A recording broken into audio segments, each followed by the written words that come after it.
আসসালামু আলাইকুম, সবাই কেমন আছেন ভাই? আজ তোমাকে আমার রংপুরের পীরগঞ্জের নীলদরিয়ার কি অবস্থা সেইটা দেখাম। আমরা এখন রাস্তা দিয়ে যাবার লাগছি, গেইতে গেইতে নীলদরিয়া সম্পর্কে কিছু কম। নীলদরিয়া রংপুর জেলার অন্তর্গত পীরগঞ্জ উপজেলাধীন 14 নং চত্রা ইউনিয়নে অবস্থিত।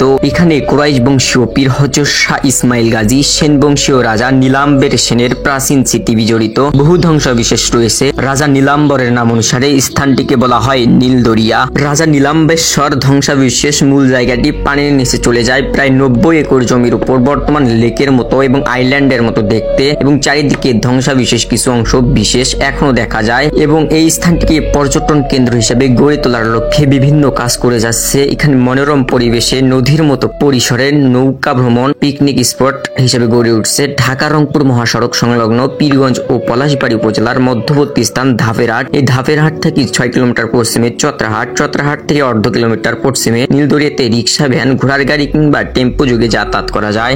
এই যে অবশেষে নীলদরিয়াত পৌঁছিনো, নৌকাটি অর্ধেক পানির নিচে ডুবে আছে। বাহিরে ঢুকতে একটা সাইনবোর্ড দেখতে পাইনো, লেখা আছে বনে প্রবেশ করে বন্য প্রাণীর ক্ষতি সাধন দণ্ডনীয় অপরাধ। সামনে একটা দোকান দেখা যাচ্ছে, মনে হয় আজ থেকে 5 বছর আগেও এই দোকানটা দেখিয়েছিল।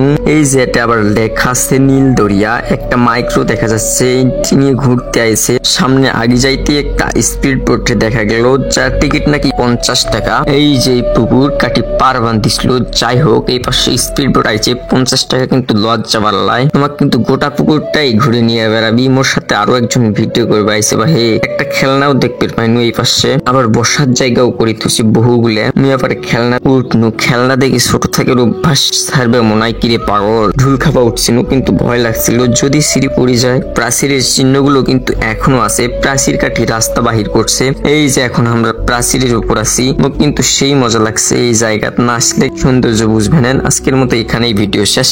আল্লাহ হাফেজ।